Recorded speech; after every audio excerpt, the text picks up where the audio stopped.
Merci de votre attention. Bonsoir à tous. Dans l'actualité ce soir, retour sur le Conseil des ministres réunis hier à Lomé à l'examen. C'était projet de décret de communication écoutée.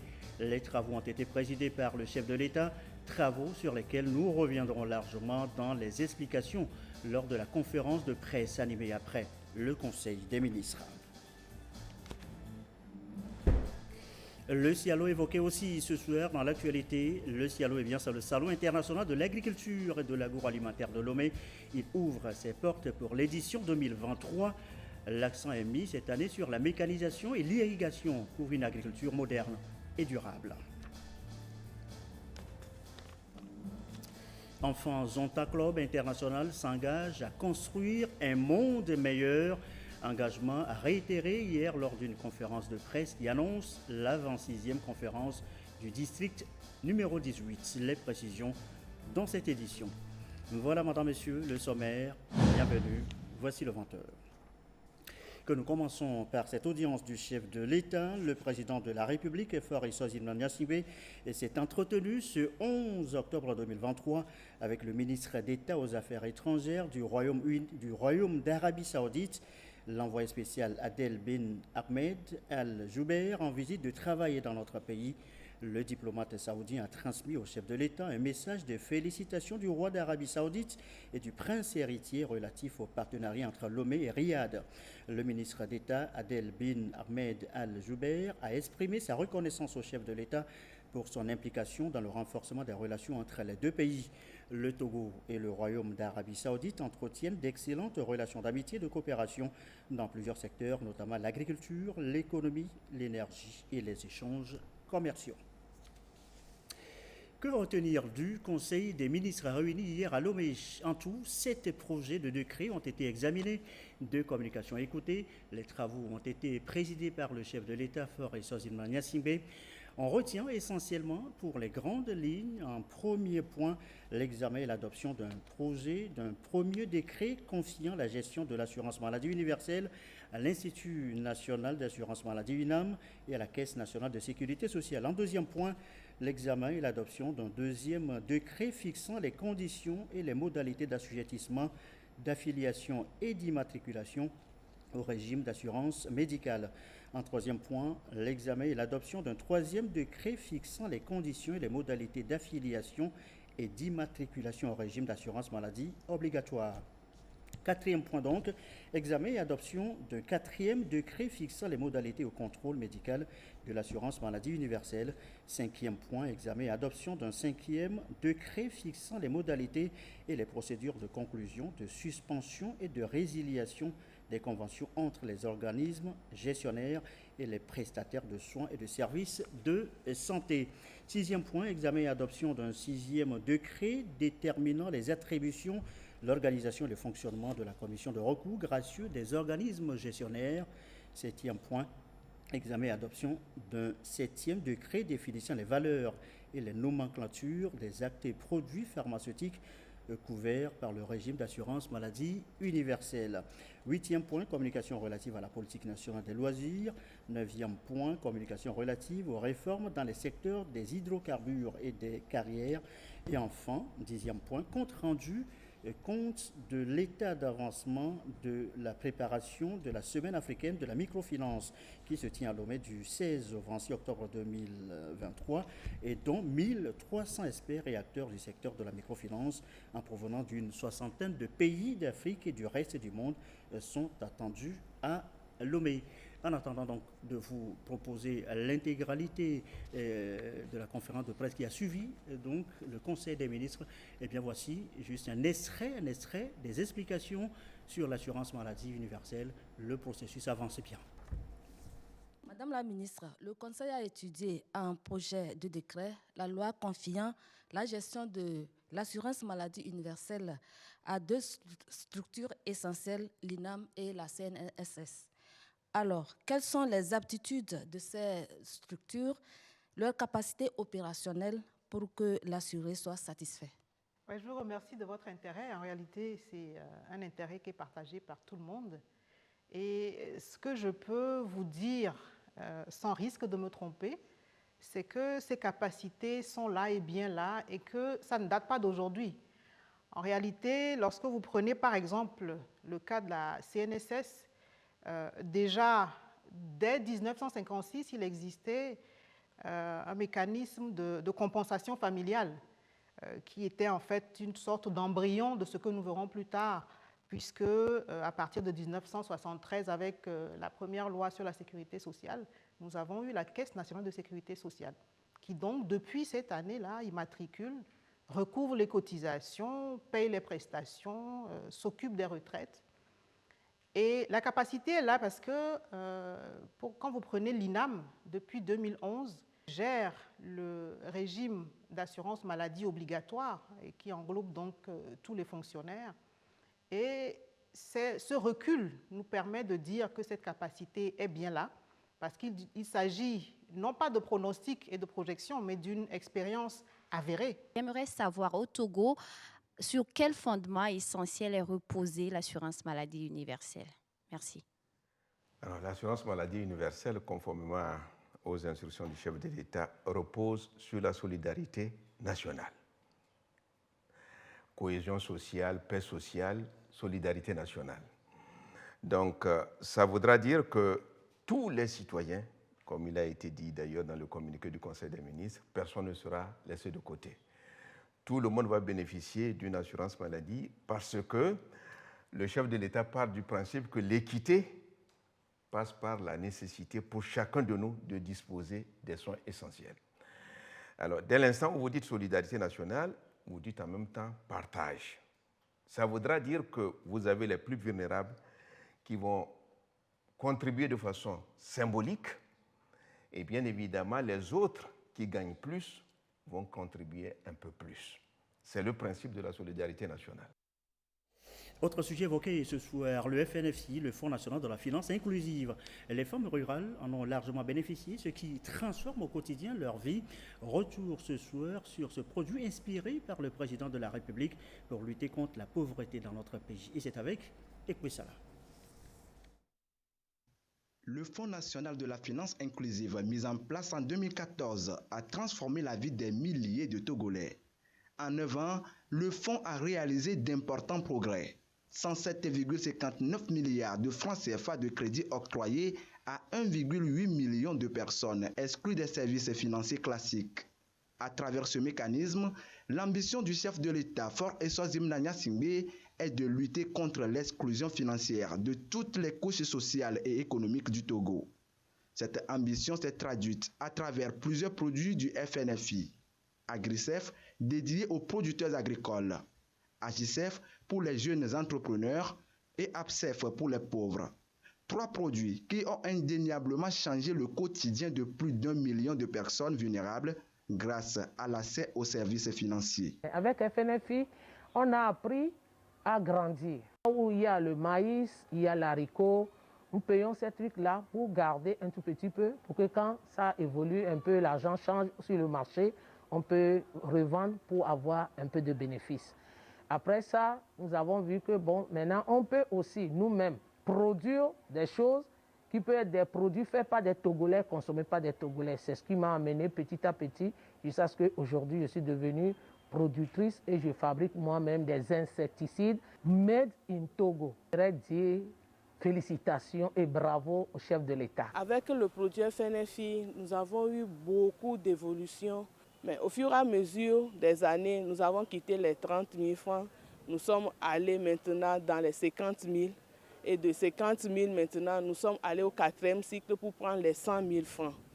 Et avec les 100 000 francs, vraiment, il n'y a plus de problème dans nos foyers. Nous-mêmes, les femmes, nous sommes épanouies. Et nous nous sentons vraiment valorisés et responsables. Agicef, par exemple, s'adresse aux jeunes en fin d'apprentissage, en activité ou diplômés sans emploi, ayant envie de se prendre en charge à travers l'auto-emploi. Il cible les métiers comme la coiffure, menuiserie, maçonnerie, soudure, entre autres. Ce mécanisme garantit une assurance décès, invalidité, maladie et incendie de 0,75% du montant de crédit à la charge du bénéficiaire. Grâce à la politique entrepreneuriale du président de la République, Faure Eswazimana Gnassingbé, des milliers de jeunes en ont bénéficié au cours de ces dernières années. AGICEF a accordé à juillet 2023 un montant de 16,56 milliards de francs CFA de crédit aux bénéficiaires. APSEF, de son côté, n'a pas enregistré moins de résultats. Il a permis à plus de 500 000 Togolais, surtout aux femmes, d'entreprendre des activités génératrices de revenus et de sortir de la précarité. Avec le produit FNFI, je suis à l'aise, je mène mes activités. Et là où je suis avec le produit FNFI, j'ai acheté un terrain à Lomé avec le bénéfice que j'ai réalisé. Félicitations au chef de l'État, nous sommes derrière lui et nous allons travailler avec lui la main dans la main. De 2014 à juillet 2023, seul le produit Accès des agriculteurs au service financier AGRICEF a permis d'allouer un volume de crédit de 34,47 milliards de francs CFA. À la date du 27 janvier 2023, le taux de remboursement des crédits octroyés à travers les différents produits du FNFI était de 94,76%. Un chiffre élevé qui démontre que les bénéficiaires des crédits arrivent à matérialiser leurs projets et en tirent suffisamment de revenus pour rembourser leurs prêts. Le chef de l'État, Faure Eswazimana Gnassingbé, voit plus grand. Dans sa vision, il prévoit de toucher 255 000 personnes supplémentaires, dont des agriculteurs, pour assurer davantage la sécurité alimentaire et mieux combattre la pauvreté dans les différentes régions du pays. Faire en sorte que tout le monde mange à sa faim, eh bien le Togo et le Nigeria viennent de lancer le projet Faim Zéro et c'est déjà sur des activités en cours. Les secteurs riz et manioc semblent être prisés. Nous voyons cela avec Christine Pétcheki-Aloudé. Le projet Faim Zéro dont bénéficient le Nigeria et le Togo a pour but de contribuer à améliorer la productivité agricole. Le Nigeria, depuis 2 ans, exécute déjà le projet. Le manioc et le riz sont les chaînes de valeur concernées. Au Togo, les régions d'implémentation sont les savanes et la Kara pour le riz, les plateaux et la maritime pour le manioc.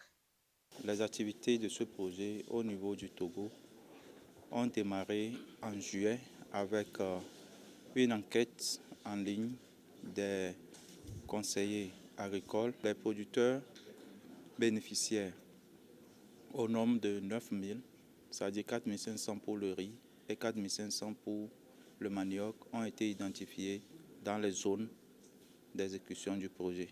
La dynamique engagée par le chef de l'État, Faure Eswazimana Gnassingbé, celle de promouvoir une agriculture durable et d'assurer la sécurité alimentaire et nutritionnelle, a permis de réduire la sous-alimentation de 32,8% à 20% en 2022. Le projet Faim Zéro, selon le ministère de l'Agriculture, cadre bien avec cette vision du gouvernement.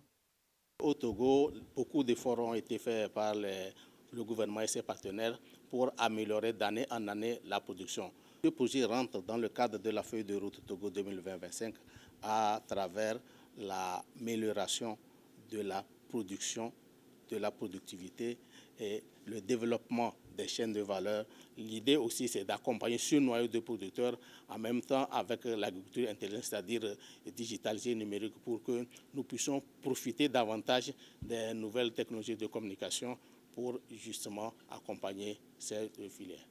Le projet est porté par l'Institut international pour l'agriculture tropicale et Africa Rice. We just started 2 years ago in Nigeria, implemented by Le projet a commencé au Nigeria depuis 2 ans et a été soutenu par ITA et puis Africa Rice. Et les succès ont été très immenses. Dans les 3 États, nous avons observé une augmentation de la productivité, surtout dans la production de manioc et du riz, et dans le domaine aussi de l'amélioration des semences. Et les petits paysans ont vu un rendement qui a été très élevé. C'est la même chose que nous attendons aussi au Togo. Financé par le FIDA, le projet Faim Zéro est conçu pour être exécuté sur 3 ans. L'actualité, notre deuxième titre, c'est aussi le Salon international de l'agriculture et de l'agroalimentaire de Lomé, le CIALO. Eh bien, c'est parti pour l'édition 2023, ce rendez-vous pour la promotion de l'agriculture et de la transformation. Mais l'accent cette année est sur la mécanisation et l'irrigation de notre agriculture. Clarisse Aticlé. C'est déjà la 10e édition du Salon international de l'agriculture et de l'agroalimentaire de Lomé, CIALO. Du 10 au 20 octobre 2023, l'opportunité s'offre aux producteurs et transformateurs des produits agricoles pour la promotion des biens et services. Chez nous ici, vous pouvez trouver l'huile de coco. Nous avons deux types. Il y a d'abord l'huile de coco Zogbe qui est spécialement conçue pour la cuisson et l'huile de coco vierge qui est spécialement conçue pour les produits cosmétiques et tous ceux qui sont diabétiques et tensionnaires et autres là. Nous avons aussi les sons de l'huile de coco, communément appelés chez nous en Évé à Haïoué, qui sont utilisés pour manger de l'haricot, veillis, tout ce qui marche avec. Le développement agricole reste une priorité du gouvernement ces dernières années. Le CIALO s'est inscrit dans cette dynamique. Il met un accent particulier sur la mécanisation et l'irrigation comme levier pour une agriculture moderne et durable. Les technologies agricoles ont également leur stand au CIALO 2023. Nous avons la moissonneuse de riz. C'est pour récolter le riz. Les petits agriculteurs qui sont au Togo, c'est difficilement ils récoltent le riz. C'est avec la main, avec les faucheuses, ce qui rend le travail très difficile et pénible. Donc nous avons amené cette machine pour leur faciliter en quelque sorte le travail. Donc nous avons aussi apporté notre motoculteur qui va aussi les aider à faire le labour et les autres activités. Espace de rencontre entre les acteurs agricoles et des secteurs connexes, le CIALO s'est donné comme ambition depuis 2012 de participer aux côtés de l'État à valoriser le potentiel agricole dans nos régions et encourager la consommation des produits locaux. Nous aurons des panels qui seront consacrés à l'agroécologie et la prise en compte des enjeux environnementaux dans le cadre de l'élaboration des projets agricoles. Une autre journée sera dédiée à ce que nous appelons l'entrepreneuriat agricole et comment on peut avoir accès aux marchés agricoles, aux marchés régionaux. Cette année, nous mettons à l'honneur la région de la Kara. Pourquoi? Il est question de faire la promotion des projets agricoles mis en place par le gouvernement togolais, les partenaires techniques et financiers du gouvernement togolais et aussi par les collectivités locales. Nous voulons que nous puissions faire un zoom sur les acteurs de la chaîne agro-silvopastorale de cette région et voir dans quelle mesure nous pouvons encourager le financement, l'investissement dans ce secteur. Parrainé par le ministère de l'Agriculture, de l'Élevage et du Développement rural, le CIALO 2023 accueille les exposants de plus de 15 pays et attend plus de 5000 visiteurs. Un concours d'innovation agricole est au programme avec un focus sur la gastronomie de la région de la Kara, mise à l'honneur. Et pendant ce temps, à Ouagadougou, au Burkina Faso, les 20 ans de la politique agricole de l'UEMOA sont passés en revue. Deuxième jour de cette rencontre, il a été surtout question aujourd'hui du financement de l'agriculture. Le compte-rendu des réflexions avec Marie-Ange Bida depuis Ouagadougou. Entre 2001 et 2023, la production céréalière a augmenté au sein de l'espace UEMOA. 32 millions de tonnes pour la campagne 2022-2023. Les produits de rente et la production animale sont aussi en hausse. Mais ce tableau est obscurci par la superposition des crises. Le débat est posé à la conférence inaugurale de ce colloque. Au pupitre, un spécialiste des systèmes alimentaires. Ce n'est pas tellement les crises en elles-mêmes, c'est comment nous réagissons par rapport aux crises. Deuxièmement, il y a des chiffres alarmants sur l'insécurité alimentaire qui sont aussi une conséquence de ces crises-là. Ça nous amène au troisième point qui est la nécessité de mettre ce qu'on appelle maintenant les systèmes alimentaires au cœur des stratégies de développement. Parce que les systèmes alimentaires non seulement permettent de nourrir, mais en même temps ils permettent de créer des emplois et puis ils sont la base d'un processus d'industrialisation. Cette nouvelle donne amène la PAU à se réinventer. Une des premières étapes, analyser le cadre institutionnel et ses mécanismes de mise en œuvre. Il faut reconnaître qu'il y a un effort très important qui a été fait. Mais il y a deux instruments majeurs qui n'ont pas marché, notamment le Fonds régional de développement agricole. Ce fonds a été opérationnalisé, mais pas totalement. La partie la plus importante, qui devait permettre à nos producteurs d'avoir des crédits, cette partie-là n'a pas fonctionné. Ensuite, le système d'information agricole régionale, qui devait permettre d'avoir les statistiques fiables, n'a pas marché. Les insuffisances relevées, les participants ne manquent pas de propositions. Elles vont de l'implication des producteurs agricoles dans la prise de décision à l'organisation commune du marché commercial. Il y a certaines activités qui n'ont pas été mises en œuvre. Quand on parle de l'information agricole et régionale, qui les transmet et à qui on doit les transmettre, ce sont les acteurs de terrain qui doivent être informés par rapport à tous ces systèmes d'information régionale agricole. Nous voulons effectivement que les organisations professionnelles agricoles soient parmi ces comités de haut niveau pour donner le point de vue de ceux-là qui les représentent. Le principe de l'organisation commune des marchés, c'est de se dire que tous les pays déterminent la quantité de produits qu'ils veulent dans un produit donné. Généralement, on essaie de le faire pour l'ensemble des produits qui sont essentiels, sur lesquels les priorités sont données. On détermine non seulement la production nécessaire, mais également la quantité qui est utile pour la consommation dans le pays et éventuellement pour l'exportation. À partir de là, on détermine les règles. Quelles sont les conditions de production? Quelles sont les conditions pour pouvoir arrêter d'importer dans la région?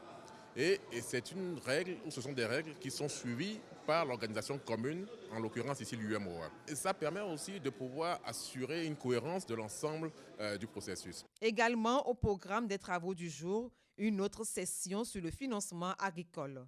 Le dernier jour sera consacré aux perspectives de développement agricole dans l'espace UMOA. Il est 20h23. La suite, prudence et vigilance toujours recommandées. Les braqueurs opèrent toujours. La police vient encore de mettre la main sur un réseau de malfrats présenté à la presse. Vous allez le voir, les faits, le récit. La police nationale a mis la main sur 3 malfrats, membres d'un réseau de braqueurs spécialisés dans le vol des motos. Il s'agit des nommés Yakoubou Sissé, Togolais, âgé de 29 ans, chef de réseau. Moussika Kodjo Alès, 26 ans, Togolais. Aruna Amina, 52 ans, Togolaise. Le réseau opère dans les villes de Lomé, Tchévié, Amakpapé, Notier et ses environs. Tout est parti d'une plainte d'un citoyen contre inconnu pour agression, vol de moto et d'autres objets à Tikonu-Kondi en date du 9 mai 2023 aux environs de 20 heures. L'enquête ouverte à cet effet nous a permis d'interpeller le 25 septembre 2023 les nommés Yakoubou et Moussika à leur domicile, respectivement à Aguelouvé et à Thiévié. La suite des investigations établit clairement que ce réseau bien organisé est auteur de plusieurs braquages dans les villes précitées. Ces individus opèrent de la manière suivante. Ils sont souvent au nombre de 3, avec des tâches bien réparties. Le premier, à pied, constitue à pas. Il sollicite les services d'un taxi-moto vers une destination connue du groupe.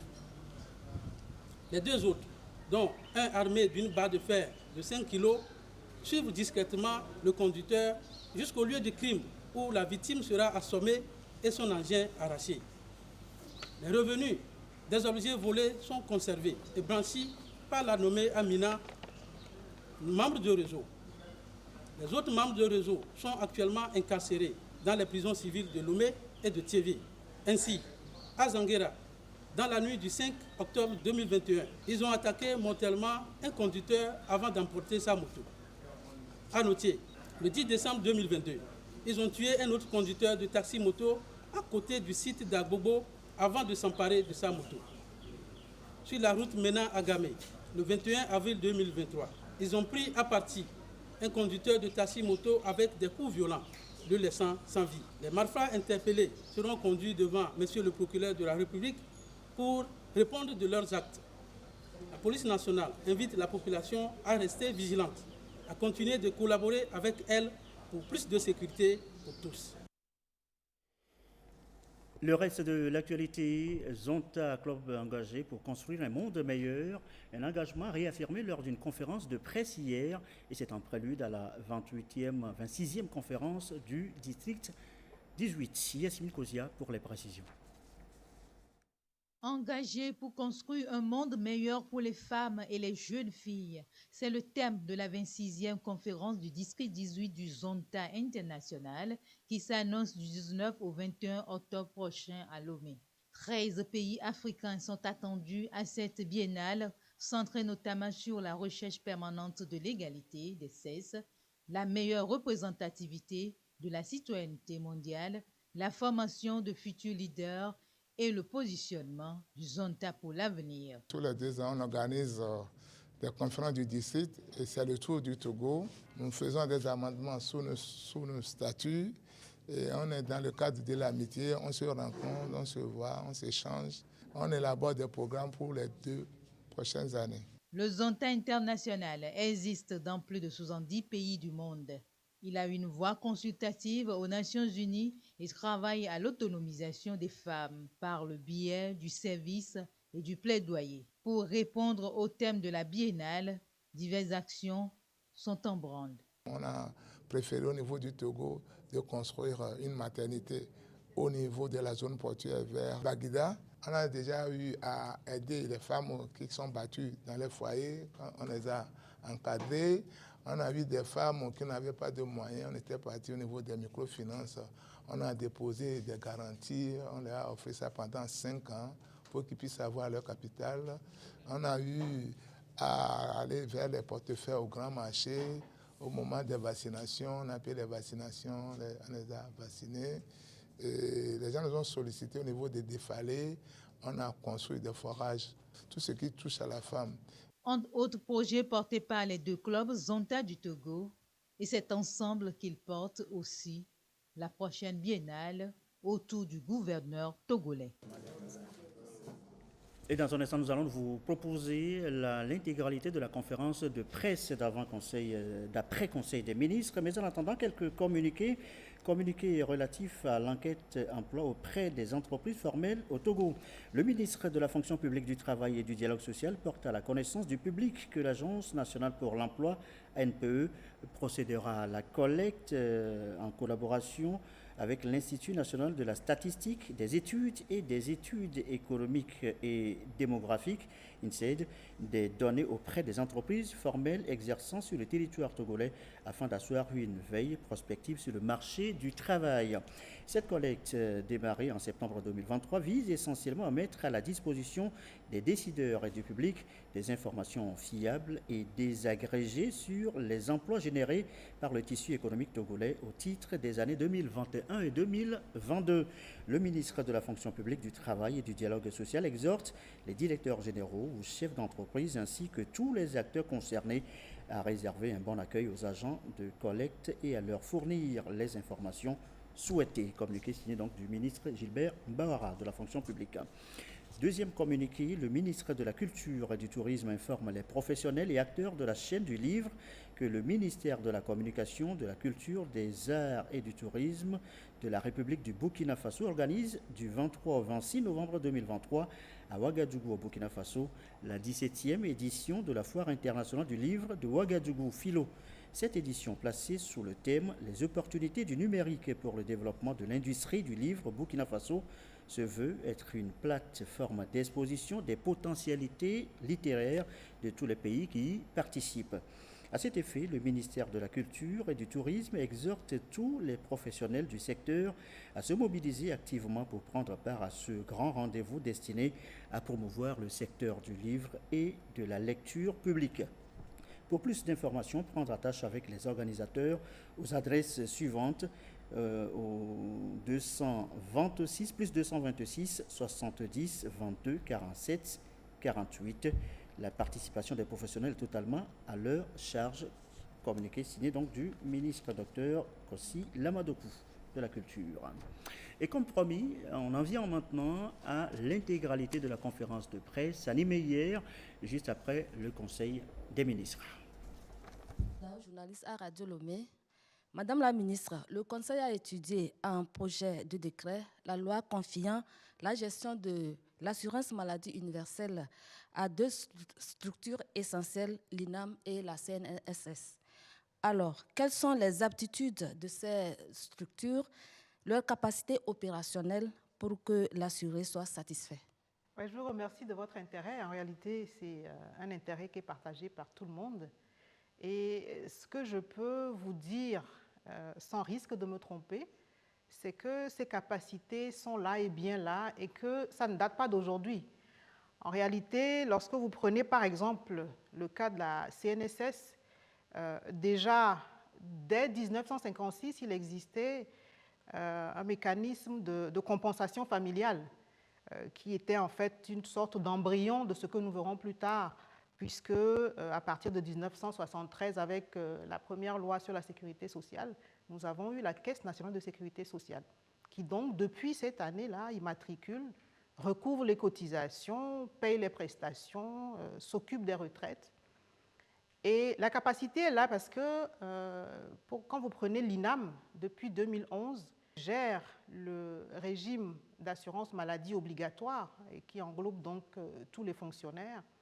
Et ce recul nous permet de dire que cette capacité est bien là, parce qu'il s'agit non pas de pronostic et de projection, mais d'une expérience avérée, d'une capacité opérationnelle qui est allée en grandissant au fil du temps.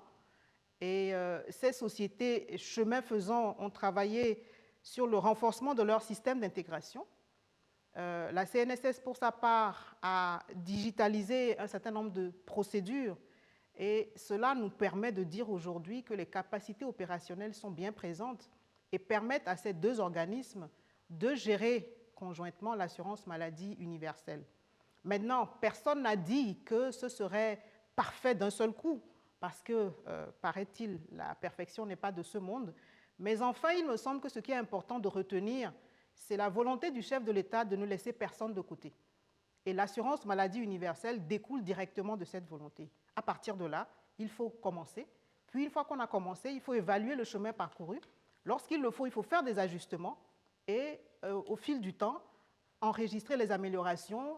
Il peut y avoir des critiques, des difficultés, mais ce qui nourrit tout cela, c'est la volonté d'intégrer tout le monde dans une démarche inclusive, participative et de solidarité nationale. Voilà. Alors, c'est sûr de tous les Togolais, le 1er janvier 2024, l'assurance maladie universelle sera opérationnelle. Alors, le citoyen togolais doit s'attendre à quoi concrètement? D'abord, avant le 1er janvier, il y a tout un certain dispositif mis en place. Par exemple, ce qu'on va appeler les protocoles thérapeutiques qui seront révisés. Quand vous prenez les paramédicaux, leurs ordres seront mis en place. Et bien évidemment, avant le 1er janvier, nous avons déjà commencé l'information de la population et nous avons besoin de votre contribution, vous, les personnes des médias. Maintenant, à partir du 1er janvier, on va procéder à l'enrôlement à travers l'immatriculation, les affiliations et les conventionnements.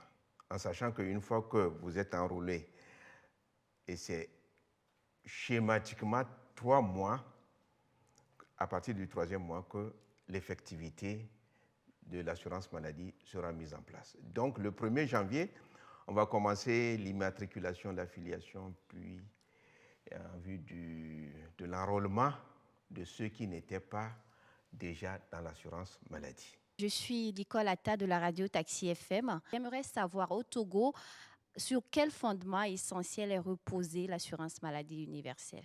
Merci. Alors, l'assurance maladie universelle, conformément aux instructions du chef de l'État, repose sur la solidarité nationale. Cohésion sociale, paix sociale, solidarité nationale. Donc, ça voudra dire que tous les citoyens, comme il a été dit d'ailleurs dans le communiqué du Conseil des ministres, personne ne sera laissé de côté. Tout le monde va bénéficier d'une assurance maladie parce que le chef de l'État part du principe que l'équité passe par la nécessité pour chacun de nous de disposer des soins essentiels. Alors, dès l'instant où vous dites solidarité nationale, vous dites en même temps partage. Ça voudra dire que vous avez les plus vulnérables qui vont contribuer de façon symbolique et bien évidemment les autres qui gagnent plus vont contribuer un peu plus. C'est le principe de la solidarité nationale. Je vais vous proposer une image. Elle n'est peut-être pas celle des Américains, mais elle peut être celle des Togolais. Considérez que dans une famille, nous voulons faire une sauce. Alors, tel amène la tomate, l'autre apporte du sel, celui-ci le petit poisson, tel autre va chercher l'eau. La convention de départ, c'est qu'une fois que cette sauce sera prête, tout le monde y a droit au même titre. On ne dira plus « Ah, c'est toi qui as apporté la viande, donc il te faut 3 ou 4 morceaux. Toi, comme tu n'as apporté que le sel, donc tu auras une cuillerée de sauce. » C'est pour tout le monde. Donc, ce qu'il faut retenir, c'est contribution, partage, solidarité nationale. Ceux qui en ont davantage mettent ce qu'ils ont dans la cagnotte commune et cela bénéficie à tout le monde parce que ça fait partie aussi de nos valeurs, la solidarité. Elle a construit nos sociétés historiquement parlant et il est de bon temps qu'aujourd'hui, on l'implique dans un mécanisme moderne qui vise à accorder l'assurance maladie à tous. D'accord, monsieur le ministre. Permettez, monsieur le ministre, de rebondir un peu sur la pratique même de l'assurance maladie qui est confiée, une partie est confiée à l'INAM. Et récemment, on a observé des dysfonctionnements entre l'INAM et ses partenaires, notamment certaines pharmacies qui refusaient d'ailleurs d'octroyer des prestations aux assurés. Actuellement, on est en train de passer une partie de l'assurance maladie à l'INAM. Est-ce qu'on n'est pas en train d'élargir encore la tâche à l'INAM, peut-être qui connaît récemment des défaillances? Alors, je rappelle quand même que l'INAM existe depuis 12 ans. Vous avez enregistré combien de dysfonctionnements? Peut-être celui-là.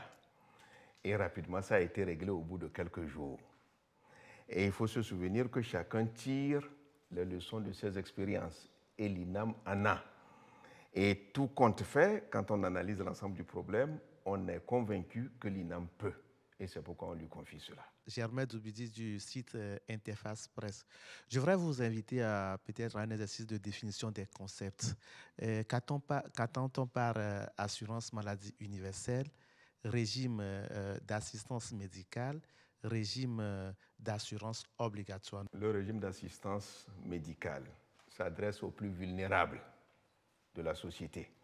C'est-à-dire que c'est ceux de nos parents qui sont les plus démunis à qui on va demander une contribution symbolique. Maintenant, le régime d'assurance maladie obligatoire s'adresse aux salariés, qu'ils soient publics ou privés. Et s'adresse également au secteur informel, au secteur agricole et aux indépendants. Donc ça, c'est le régime d'assurance maladie obligatoire. Et quand vous prenez les deux, vous les combinez, vous couvrez l'ensemble de la société. C'est le principe de l'assurance maladie universelle qui intègre tout le monde et qui ne laisse personne de côté sous prétexte qu'il n'a pas de moyens. Schématiquement, c'est ça. Nous allons partir de cette situation actuelle où on a mis la main sur des médecins qui ont indûment perçu de l'argent chez des parents de patients, notamment au CHU Sylvanus Olympio et au CHU de Cara. Parlant de ce contrôle médical dans le contexte de l'assurance maladie, quels sont les mécanismes qui sont mis en place pour permettre réellement d'appliquer ces mécanismes-là pour dissuader les éventuels faussaires? Merci. Alors, la question relative au contrôle médical dans le cadre de l'assurance maladie universelle a comme but essentiel de faire en sorte que l'état du malade soit arrimé aux prestations qui sont faites. C'est-à-dire qu'on est devant un malade, est-ce qu'il a besoin d'un scanner? Oui. Si oui, dans ce cas, on demande le scanner. On est devant une femme enceinte, est-ce qu'elle a besoin d'une échographie? Et combien d'échographies pendant les 9 mois de grossesse? Ça doit être 3 en moyenne. Donc, on se contente de ces 3-là. Le principe étant d'éviter que la présence de l'assurance ne conduise à des prestations excessives. Alors, de la même façon, dans la prescription des médicaments, ça doit obéir au protocole thérapeutique dont je parlais tout à l'heure, si bien que lorsque on a un malade, on doit s'en tenir au nécessaire pour lui par rapport à son état de santé. Alors, dans le cas de l'assurance maladie, ce qu'on appelle le contrôle médical, le contrôle est exercé par ce qu'on appelle le médecin conseil et le médecin ou le pharmacien conseil. Et à chaque fois, on se pose la question de savoir est-ce que les prestations, est-ce que les examens, est-ce que les actes en faveur de ce malade correspondent exactement à son état de santé. Et l'idée, ça va nous amener à éviter des abus ou des fraudes. Et donc, c'est un outil de contrôle. Maintenant, pour ce dont vous parliez tout à l'heure, bien évidemment, les outils de contrôle seront toujours là et seront renforcés.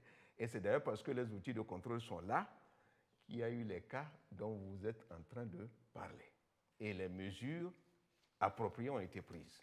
Je voudrais savoir, qu'attend-on par recours gracieux? Pourquoi l'avoir institué? Quels seraient donc ses avantages? On part du principe que toute activité est susceptible de donner lieu à des incompréhensions, des points de vue divergents, voire des différends. Donc, le postulat de base, c'est qu'il va, une fois qu'on développe l'assurance maladie universelle, il va y avoir le contentieux de l'assurance.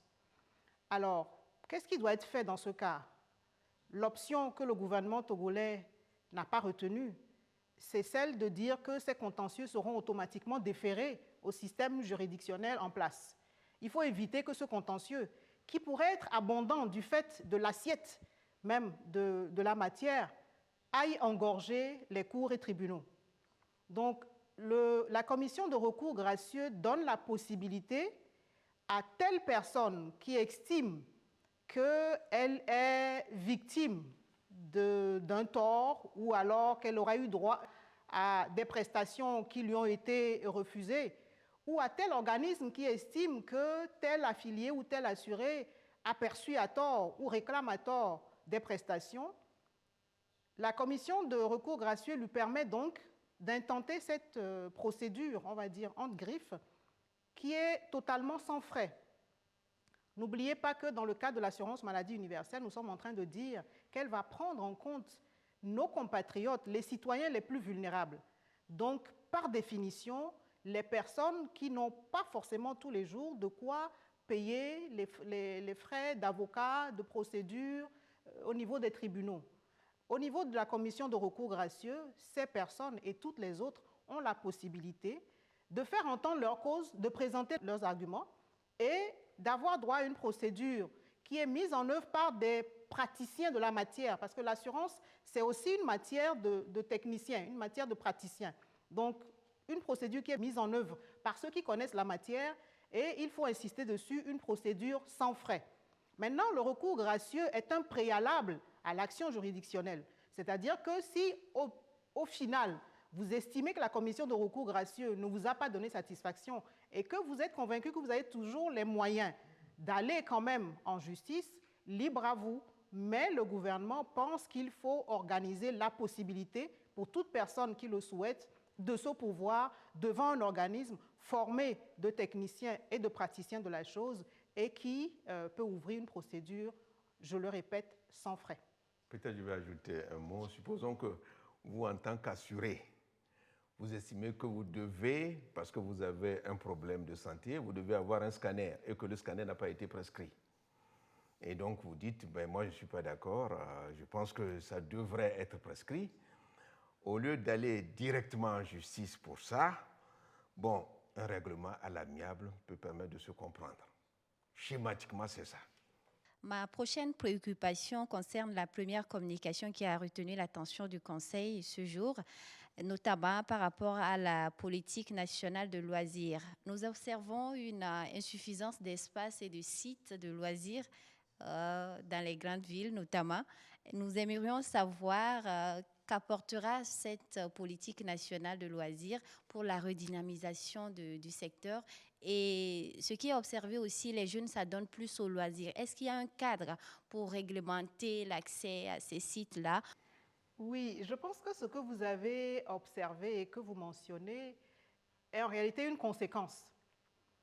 Le secteur des loisirs est un secteur très vaste qui demande que soit mise en place une gouvernance en tant que telle. Et donc, la politique nationale qui est proposée va viser à mettre en place cette gouvernance du secteur. La gouvernance inclut les textes et règlements, inclut également les structures qui vont être en charge des différents pans. Vous n'êtes pas sans savoir que la culture est très vaste et elle recouvre beaucoup on va dire, de réalités. Récemment, en Conseil des ministres, nous avons adopté un texte sur la protection des droits d'auteur, des droits voisins et des expressions du folklore. Parce que les personnes dont le travail ou l'œuvre de l'imagination permet aux autres d'accéder à des loisirs a droit à ce que ces créations lui soient payées à on va dire, à un juste prix, même si ce n'est pas en réalité le prix de ces créations. Et donc, comme je le disais, le secteur des loisirs est un secteur très vaste qui demande une gouvernance structurée. Vous avez mentionné qu'il y avait des insuffisances d'espaces de loisirs, etc. En réalité, il faut que le cadre juridique, réglementaire et les structures qui sont en charge de cela soient mises en place et réfléchissent dans le sens de la construction d'une véritable industrie des loisirs. C'est une industrie. Au bout du tunnel, on verra la capacité pour les gens d'aller dans les aires de loisirs, ce que vous avez mentionné tout à l'heure, mais en réalité, au début, il faut qu'il y ait eu un travail par des personnes qui sont responsables de ça pour que ce résultat soit produit. Donc, la politique nationale des loisirs qui est proposée va conduire vers cela.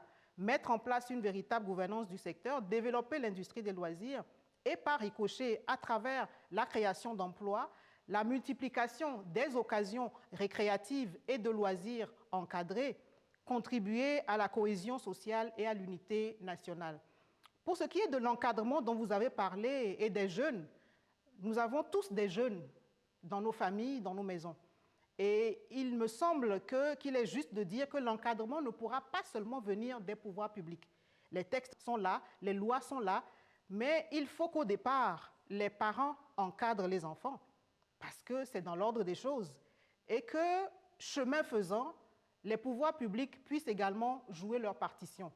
Tout cela ne peut pas se faire dans un imbroglio.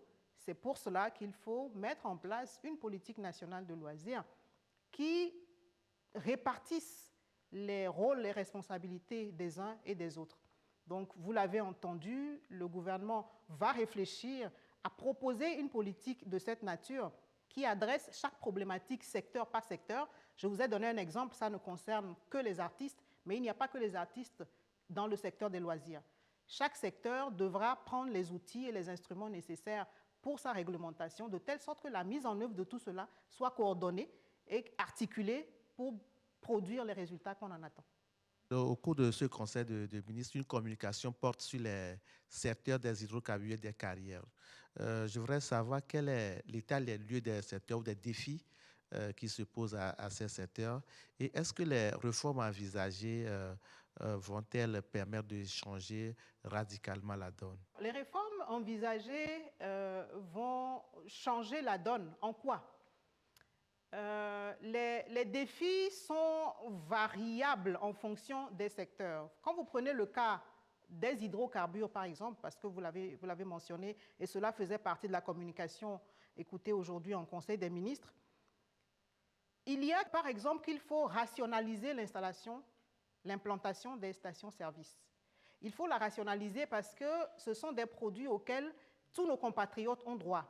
Or, qu'est-ce qu'on observe aujourd'hui? Vous avez des zones à forte concentration et vous avez des déserts de stations-service. Vous avez des régions ou des localités où il faut parcourir une très grande distance pour avoir accès aux produits que servent ces stations-service. Il faut donc rationaliser. Mais pour rationaliser, il faut avoir fait un point préalable. Et donc, l'un des objets de cette réforme, c'est de faire ce point de l'existant et à partir de là, de proposer un plan d'implantation, pardonnez la tautologie phonétique, de ces stations-service-là pour que, peu ou prou, l'ensemble de nos concitoyens puissent avoir facilement accès à ces produits qui sont distribués dans les stations-service. Il existe dans cette matière des normes. La sécurité a des normes, l'environnement a des normes, le cadre de vie simplement a des normes. Comment faire en sorte que toutes ces installations-là répondent à ces normes ça doit faire l'objet de réflexion, mais également d'action, parce que vous n'êtes pas sans savoir que lorsque ce n'est pas encadré, les dérives sont quasi naturelles. Il faut éviter cela. Donc, cette réforme va permettre de relever ces défis. Lorsque vous allez au niveau du secteur des carrières, la situation est à peu près la même. Les exploitations, lorsqu'elles ne sont pas encadrées, dégradent sérieusement l'environnement et portent atteinte au cadre de vie. Il ne faut pas que des activités économiques finissent par tuer l'homme parce qu'en réalité, l'homme doit rester au centre de toute action de développement. Et donc, il y a matière à vérifier l'intervention de chaque acteur de cette chaîne. Est-ce que tout ce que tout le monde fait est en phase avec les lois, les règlements en vigueur? On a parlé des opérateurs de carrière, on a parlé des autorités locales. Il faut que les responsabilités de toutes ces personnes soient clairement définies et les réformes vont justement adresser ce point et faire en sorte qu'une gouvernance améliorée émerge pour le secteur des hydrocarbures, le secteur des carrières et qu'au final, ces départements puissent contribuer à une évolution économique qui ne porte pas trop atteinte à l'environnement, au cadre de vie, à la santé de nos concitoyens.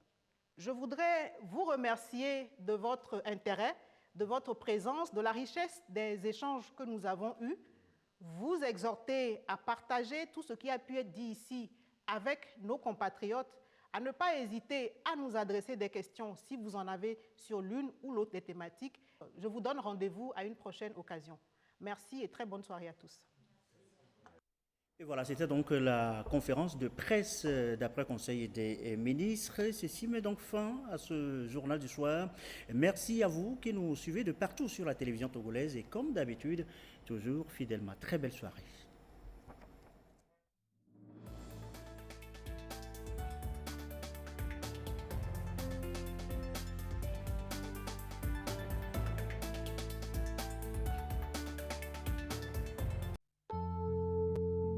L'instant météo avec l'Agence nationale de la protection civile.